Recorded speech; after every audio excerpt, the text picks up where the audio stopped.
So hello and welcome guys, welcome to the channel. आज हम फिर से वापस आए हैं एक नए टॉपिक के साथ। हम लोग लास्ट टाइम पढ़ रहे थे सोशल केस वर्क। आज केस वर्क का ही एक टॉपिक है जो है history of social case work. So जो हिस्ट्री है वो थोड़ा सा अनकॉमन होता है क्योंकि हम लोग पढ़ते हैं प्रैक्टिकल एक सब्जेक्ट। हमारा जो सब्जेक्ट है वो प्रैक्टिकल बेस है, लेकिन हिस्ट्री थोड़ा सा ऑड लगता है। मैं अपने पर्सनल एक्सपीरियंस से बता रहा हूँ। लेकिन आज हम जिस तरीके से पढ़ाएंगे आपका एकदम हिस्ट्री कंप्लीट हो जाएगा और आपको कोई कन्फ्यूज़न नहीं रहेगा। आप बस साथ में बने रहिए। सो मेरा नाम है पतित मुखर्जी और स्टार्ट करते हैं आज का वीडियो।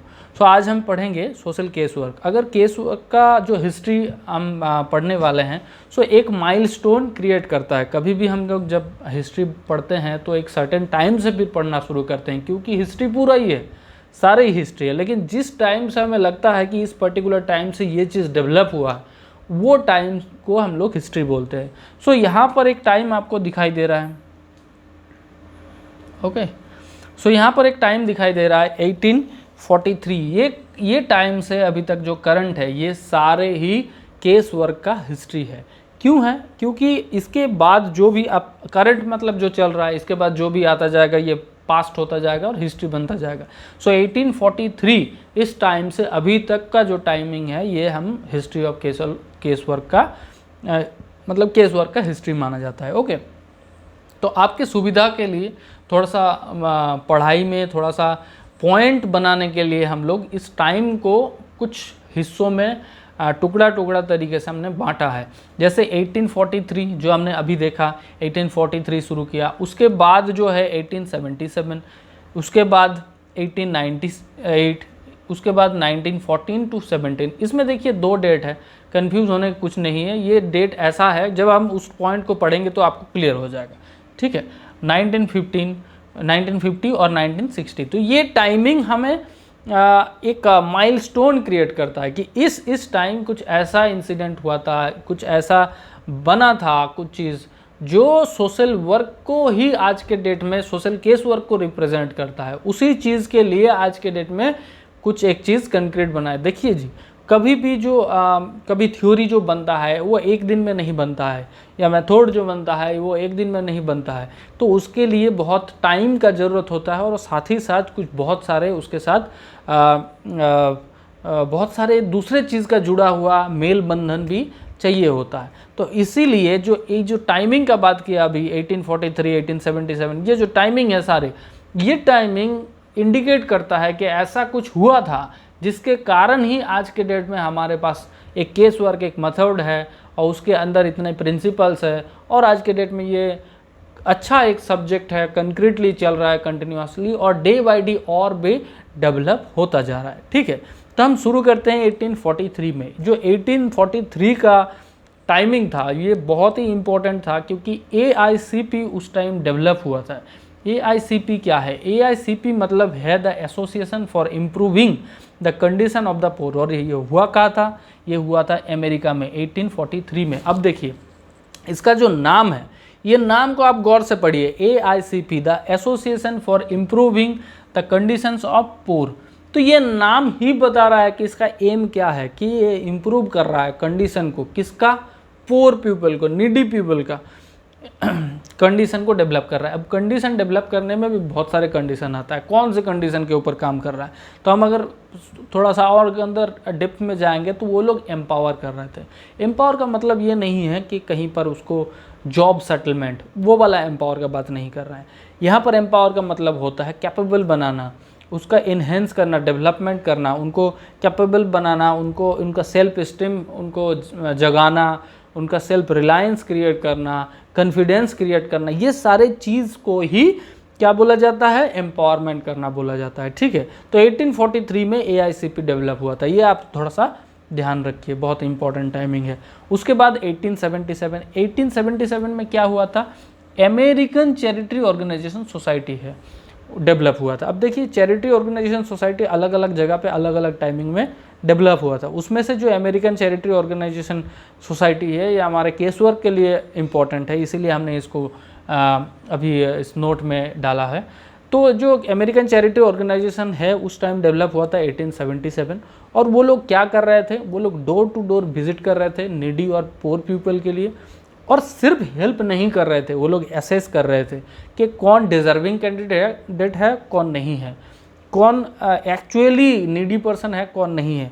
साथ ही साथ वो लोग एसेस कर रहे थे, वो लोग रजिस्ट्रेशन कर रहे थे, वो लोग रिकॉर्डिंग कर रहे थे। तो जब आप सोशल वर्क थोड़ा सा और आगे जाके पढ़ोगे तो ये सारे चीज़ स्टेप में जब जाओगे तो रजिस्ट्रेशन, असेसमेंट प्रिंसिपल के अंदर आता है, रिकॉर्डिंग करना प्रिंसिपल नहीं, स्टेप के अंदर आता है। तो ये सारे चीज़ इंपॉर्टेंट, तो ये सारे चीज़ें हमें फिल्टर बनाता है कि ये अच्छा ये केस वर्क का हिस्ट्री है। नहीं तो क्या है ना, जो ये टाइमिंग है ये ओवरऑल पूरा ही सोशल वर्क का ही हिस्ट्री है। कोई भी कुछ काम हो रहा है तो सोशल वर्क का ही हिस्ट्री बन रहा है, लेकिन उसी में से हमें देखना है कि कौन सा हिस्ट्री आज के डेट में जो सोशल वर्क बना हुआ है, केस वर्क बना हुआ है, उस केस वर्क को इंडिकेट करता है और उसमें से हम उसका हिस्ट्री बता सकते हैं। ठीक है, तो ये और दूसरा चीज़ जो इम्पोर्टेंट बात है कि जो वॉलंटियर्स काम करते थे चैरिटी ऑर्गेनाइजेशन सोसाइटी में, उन लोगों का एक टाइटल दिया गया था, जिस टाइटल को बोला जाता था फ्रेंडली विजिटर्स। क्या बोला जाता था? Friendly visitors. याद रखिएगा ये चीज़, और ये फ्रेंडली विजिटर्स ही काम करते थे। अब देखिए, जब चैरिटी ऑर्गेनाइजेशन सोसाइटी चल रहा था, सो फ्रेंडली विजिटर्स काम कर रहे हैं, तो उसमें क्या है ना कि एक अच्छा खासा स्कोप बन रहा था कि अच्छा ये सोशल वर्क का अच्छा एक ट्रेंड चल रहा है, डेवलप हो रहा है, इम्पैक्ट हो रहा है। तो जब इम्पैक्ट दिखता है तो रिक्वायरमेंट भी बढ़ता है साथ ही साथ, और रिक्वायरमेंट जब बढ़ता है तो उसके लिए और स्किल्ड का ज़रूरत होता है, पर्सन का ज़रूरत होता है, मैन पावर का ज़रूरत होता है ना। तो इसी टाइम 1898 में school of professional social work बना था। ठीक है, 1898 में, और इस स्कूल का कुछ पर्पस था कि क्यों बना था, और यही पर्पस देखिए हमारा इसको सोशल वर्क में से केस वर्क को अलग करता है कि केस वर्क का हिस्ट्री है। क्या बना था? ये एक लार्ज, देखो उस टाइम ये मतलब कॉन्सेप्ट बन गया था कि social work has a sufficient large body of knowledge to study, मतलब पढ़ने लायक एक बॉडी है, एक नॉलेजेबल नॉलेज है, एक नॉलेज हब है कि इसको सब्जेक्ट के थ्रू पढ़ाया जाए, इसको ट्रेनिंग के थ्रू इसको लिया जाए। उसके पहले सोशल वर्क बस एक ट्रस्ट के ऊपर चल रहा था कि हाँ हमें करना है, जिसको अच्छा लग रहा था वो करना है। जैसे हर युग में आपको दिखा, हमारा जब इंडियन का भी आप हिस्ट्री पढ़ोगे तो उसमें दिखाया आपको मिलेगा, वेद में, गीता में, बहुत सारे। तो वो जो सोशल वर्क था वो स्ट्रक्चर्ड नहीं था, लेकिन सोशल वर्क तो था, सारे लोग सोशल वर्क ही कर रहे थे। तो ये तब इन लोगों को लगा कि ये एक स्कूल बनना चाहिए और ये एक नॉलेज का सब्जेक्ट होना चाहिए, स्टडी मटेरियल होना चाहिए, स्टडी सब्जेक्ट बॉडी होना चाहिए। ओके, और social work need trend skill person. अब देखिए, जब काम हो रहा है, जब हमने अभी पढ़ा कि फ्रेंडली विजिटर्स काम कर रहे थे, उनका इम्पैक्ट आ रहा था, तो वहाँ पर ये रिक्वायरमेंट भी साइड बाय साइड बन रहा था कि और एम्पावर पर्सन चाहिए, और डेवलप्ड पर्सन चाहिए, स्किल्ड पर्सन चाहिए। क्योंकि जो बंदा बाहर से आ रहा है उसको पहले सीखना पड़ रहा है, फिर काम करना पड़ रहा है। अगर वो बंदा ट्रेंड होकर आए तो जल्दी कर सकता है और अच्छा तरीके से कर पाए, उसमें फेल्ड होने का चांसेस बहुत कम होता है। तो ये नीड था कि स्किल्ड पर्सन चाहिए और advance training to deal with upcoming modern issue. अब देखिए, हमारा जो सोसाइटी है वो डे बाय डे डेवलप करता रहता है, आपको भी पता है कि डेवलप करता रहता है। क्यों? क्योंकि पहले आज से अगर 10 साल पहले का अगर सोसाइटी आप देखेंगे तो आज के सोसाइटी से बहुत उसमें एक ह्यूज गैप है ना। तो सोसाइटी जितना आगे जाता रहेगा, डेवलपमेंट उतना होता जाएगा, और जितना डेवलप होता जाएगा इसका मतलब क्या हो रहा है? मॉडिफिकेशन हो रहा है। तो जितना मॉडिफिकेशन हो रहा होगा तो उसमें जो इश्यूज़ क्रिएट होगा, जो प्रॉब्लम्स क्रिएट होगा, जो कन्फ्लिक्ट क्रिएट होगा, वो भी मॉडर्न टाइप होगा। इसका मतलब क्या? पुराना जैसा नहीं रहेगा, ट्रेडिशनल नहीं रहेगा। तो उसका जो सल्यूशन है वो भी ट्रेडिशनल प्रोसेस से नहीं हो सकता। तो जब चेंज ही हो गया है प्रॉब्लम, तो सल्यूशन का भी चेंज होना ज़रूरी है। इसीलिए वहाँ पर ये लग रहा था कि एडवांस ट्रेनिंग चाहिए अपकमिंग मॉडर्न इशू को सॉल्व करने के लिए। देखिए, traditional technique with a new and modern way, जो डेवलप करना है, एक प्रोसेस डेवलप करना है, जिसमें क्योंकि आप ट्रेडिशनल प्रोसेस से नया इशू को सॉल्व नहीं कर सकते, तो आपको नया प्रोसेस भी बनाना पड़ेगा मॉडर्न इशू को लीड करने के लिए या मॉडर्न इशू को सॉल्व करने के लिए। ठीक है, तो ये 1898 जो डेट है ये भी बहुत इंपॉर्टेंट है। अभी हम देखते हैं 1914 टू 1917, ये टाइमिंग जो है ये 5 साल या 6 साल ये एक ही साथ हम बनाए हैं। क्यों बनाए हैं? क्योंकि जो पहले हमने पढ़ा चैरिटी ऑर्गेनाइजेशन सोसाइटी, वो फाउंडेशन हुआ था उस टाइम कि वो डेट इंपॉर्टेंट है, टाइमिंग वो साल इंपॉर्टेंट है, स्कूल बना तो वो साल इंपॉर्टेंट है। लेकिन अभी जो हमारा ये टाइमिंग है इसमें कोई ऐसा कंक्रीट चीज़ नहीं बना था, ये धीरे धीरे डेवलप हो रहा था कि टाइमिंग था उस टाइम कुछ हो रहा था। तो इसीलिए 1914 टू 1917 का बात किया गया। ये 4-5 साल में बहुत सारे चीज़ चेंजेस हुआ है। हम पढ़ते हैं क्या क्या चेंजेस हुआ है।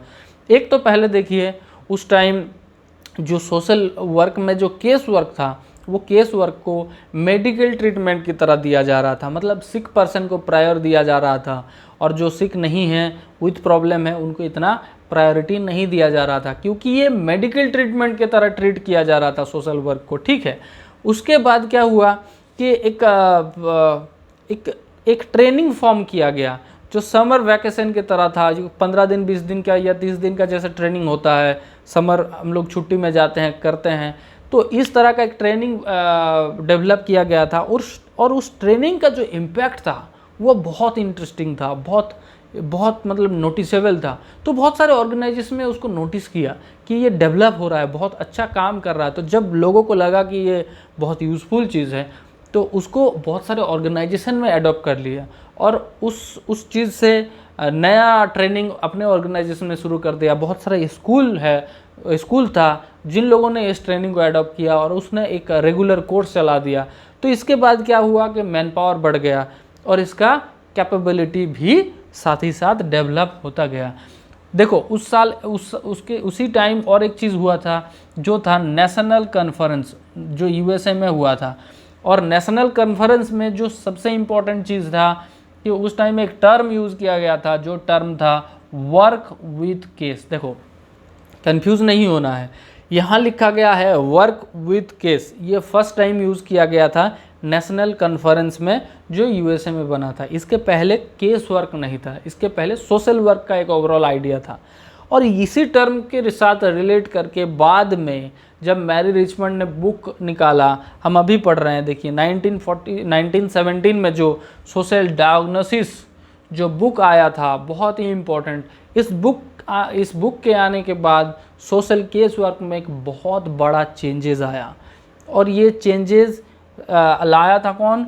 मैरी रिचमंड ने। मैरी रिचमंड 1917 में ये बुक पब्लिश किया था जिसमें सोशल डायग्नोसिस, और इसी बुक में पहली बार केस वर्क का जिक्र किया था। ये टर्म यूज़ किया गया था केस वर्क, उसके पहले ये टर्म नहीं यूज़ होता था। ठीक है, अब देखिए हम पढ़ते हैं थोड़ा सा या जानते हैं कि इम्पैक्ट ऑफ वर्ल्ड वॉर। देखिए जब भी कोई ऐसे आपदा आ जाता है, जैसे कोई रिसेशन आ गया, जैसे डिज़ास्टर आ गया, जैसे पेंडेमिक आ गया, जैसे वॉर होता है, तो वो आने के बाद एक ह्यूज डिस्ट्रैक्शन बन जाता है, एक ह्यूज डिस्टर्बेंस क्रिएट हो जाता है। तो ह्यूमन साइकोलॉजी में ही इसका इफ़ेक्ट पड़ता है। जैसे अभी का हम सिचुएशन ले लेते हैं, कोरोना चल रहा है, तो कोरोना पेंडेमिक है एक तरह का, और उसमें इंसान का साइकोलॉजी में भी बहुत इफ़ेक्ट पड़ा है, क्योंकि लोग घर के अंदर बंद है और कुछ बाहर जा नहीं सकते, तो जितना ज़्यादा हो सके लोग ऑनलाइन हो गए हैं। तो ये इसमें बहुत सारी इश्यूज भी बन गया है। आज के डेट में बड़े बड़े वेबिनार हो रहा है, सेमिनार हो रहा है कि मेंटल हेल्थ कैसे ठीक रखा जाए, कैसे लोग अच्छा सोचे, इसके बारे में। तो ये पहले इतना ज़्यादा नहीं था, कम था। क्यों? कि इसके रिक्वायरमेंट नहीं था। अभी जो है इम्पैक्ट ऑफ वर्ल्ड वॉर में भी ऐसा ही प्रॉब्लम आया था, लोगों का मेंटलिटी चेंज हो गया था, इकोनॉमिकल क्राइसिस क्रिएट हो गया था। लेकिन तब भी जो ट्रीटमेंट था, केस वर्क था, तब भी ये मेडिकल के साथ ही था। लेकिन धीरे धीरे इसको मेडिकल के बाहर साइक्राटिक ट्रीटमेंट के साथ भी ऐड किया गया। और जो सिगमंड फ्रॉयड है, उनका जो साइको एनालिटिक थ्योरी है, वो थ्योरी बहुत काम आया। उस टाइम जो लोग सोशल वर्क कर रहे थे, केस वर्क कर रहे थे, उन लोगों को एक दिशा मिल गया कि कैसे करना है, किस किस चीज़ को लीड करना है, किस किस चीज़ को आइडेंटिफाई करना है, ताकि इंसान के साइकोलॉजी को और अच्छे तरीके से समझा जाए। ठीक है, तो फ्रॉयडल जो थ्योरी था वो बहुत इम्पोर्टेंट था। और एक दूसरा चीज़ भी उस टाइम डेवलप हुआ था जिसको बोला जाता था, एक ऑर्गेनाइजेशन था जिसका नाम था अमेरिकन रेड क्रॉस। ये डेवलप किया था एक मेथड को, जिस मेथड का नाम था होम सर्विस। हालांकि ये अभी ये मेथड नहीं है, उस टाइम ही चल रहा था, लेकिन हमें हिस्ट्री है थोड़ा सा पढ़ना पड़ेगा। तो होम सर्विस उन लोगों ने डेवलप किया था। ये भी एक केस वर्क रिलेटेड मेथड है। ठीक है जी। अब हम थोड़ा सा आगे बढ़ते हैं सेकेंड वर्ल्ड वॉर में। तो सेकेंड वर्ल्ड वॉर जब आए तो क्या हुआ था, लोग केस वर्क के साथ फेमिलियर हो गए थे, लोगों को समझ में आ गया था कि ये क्या चीज़ है। उसके बाद पहले जब फर्स्ट वर्ल्ड वॉर आया था तो उसमें कम था, बहुत कम था, लेकिन जब सेकेंड वर्ल्ड वॉर आया तो लोग फेमिलियर बन गए, लोग समझने लगे कि इसका रिक्वायरमेंट क्या है, और ऑन डिमांड ये प्रोफेशन में आ गया और लोगों ने इसका मतलब समझा, लोगों ने इस केस वर्क का फ़ायदा भी लिया और जहाँ जहाँ भी ज़रूरत था वो इम्प्लीमेंट होता रहा। तो एक ग्रोथ होता रहा, ग्रोथ बढ़ता गया, यही बात है। ठीक है। अब 1950 का बात करते हैं। इस टाइम क्या हुआ था, जो केस वर्क है वो क्या हो रहा था कि एक तो पहले तो केस वर्क जो था कि वर्ल्ड वॉर के बाद एक ह्यूज डिमांड था, तो उस टाइम क्या हो रहा था कि इंडिविजुअली लोग जो ट्रेंड होके आ रहे थे वो लोग अपना सोशल वर्क केस वर्क कर रहे थे इंडिविजुअली। लेकिन इसके बाद 1950 जो टाइम था उस टाइम देखा गया था कि ये प्रैक्टिस जो है ऑर्गेनाइजेशनल हो गया। प्राइवेट एजेंसी फिर पब्लिक एजेंसी, प्राइवेट एजेंसी, ये दोनों टाइप का एजेंसी में सोशल केस वर्क होने लगा और उसका इम्प्लीमेंट भी बहुत अच्छा था। साथ ही साथ इसके बाद क्या हुआ कि लोगों ने केस के साथ साथ time case work was growing day by day, case workers were started community problem solving to the individual development. तो इसके बाद क्या हो गया, कम्युनिटिकल जो डेवलपमेंट है वो भी करने लगा इंडिविजुअल को साथ लेके।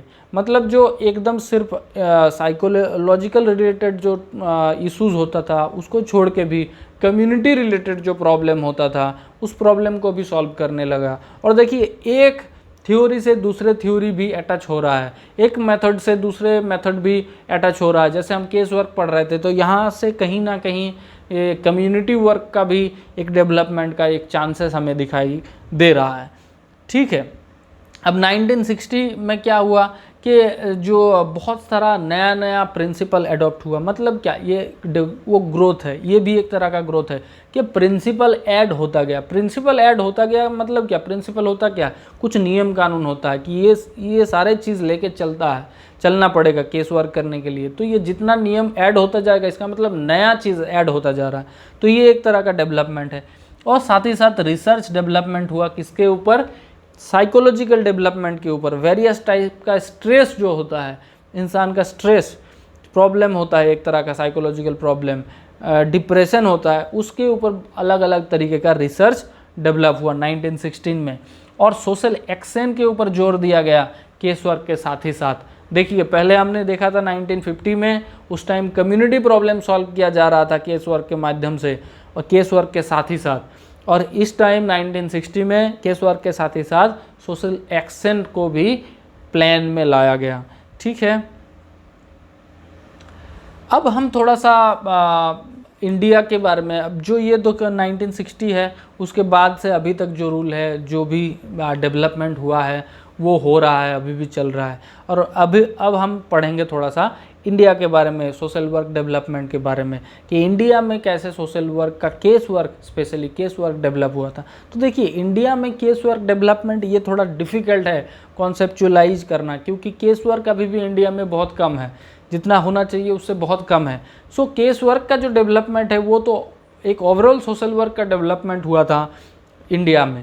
लेकिन इंडिया का जो माइथोलॉजी है, अगर आप माइथोलॉजी को देखेंगे तो माइथोलॉजी में बहुत सारे ऐसे आपको पॉइंट्स मिल जाएगा या बहुत सारे ऐसे फैक्ट मिल जाएगा जिसके आधार पे आप बता सकते हैं कि इंडिया पहले से ही सोशल वर्क फॉन्टेड एक कंट्री था। इसका जो माइथोलॉजी है, इसका जो स्टोरीज़ है, पुराने स्टोरीज़, वेद पुराण, उसमें सोशल वर्क में भरा पड़ा है। और जो आज के डेट में प्रिंसिपल्स दिया जा रहा है वो प्रिंसिपल भी कहीं ना कहीं वो सारे सोर्सेस के साथ लिंक करता है। सो इंडिया इस मामले में बहुत चैरिटी या जो रिलीजियस कॉन्सेप्चुअलाइज जो सोशल वर्क था उसमें बहुत स्ट्रॉन्ग था।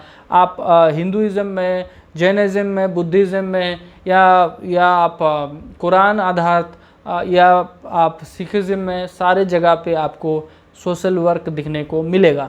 लेकिन अगर हम स्ट्रक्चर्ड सोशल वर्क का बात करते हैं तो 1911 में NM जोशी नाम का एक शख्स ने सोशल सर्विस लीग इन मुंबई में बना था, social service league.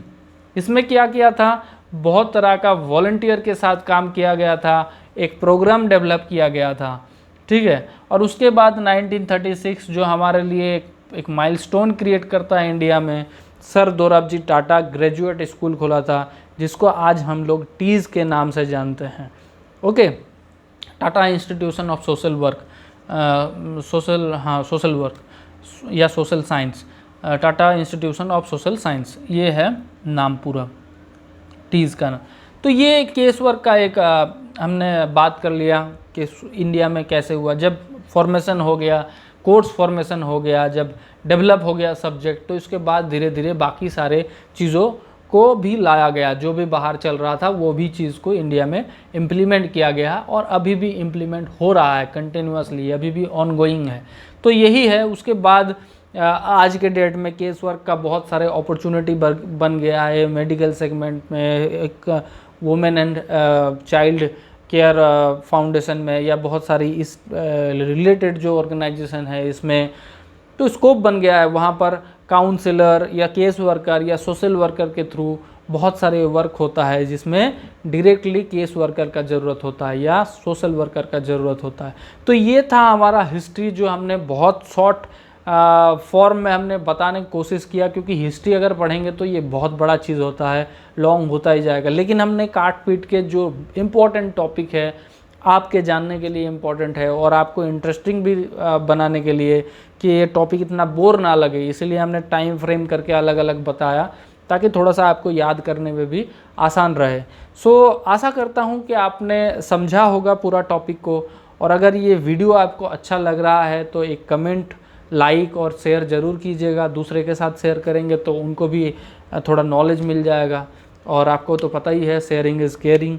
So please share कीजिए वीडियो, अगर अच्छा लग रहा है लाइक और शेयर चलता रहना चाहिए। अगर कुछ अच्छा लगा हो आपको वीडियो तो कमेंट करके अच्छा कमेंट कीजिए, और अगर आपको कुछ कमियां लगा हुआ, कुछ इश्यूज़ लगा हुआ है, हमारा कम्युनिकेशन में कुछ गड़बड़ लग रहा है या कुछ टॉपिक रिलेटेड इश्यूज़ लग रहा है, तो वो भी आप बेझिझक कमेंट में लिखिए, हम भी अपने आप को इम्प्रूव करने की कोशिश करेंगे। सो अब तक इतना ही आज के लिए काफ़ी है, और हम नेक्स्ट डे नया एक वीडियो टॉपिक के साथ फिर से हाजिर होंगे आपके साथ, और तब तक के लिए जय हिंद, जय भारत, घर में रहिए, स्वस्थ रहिए।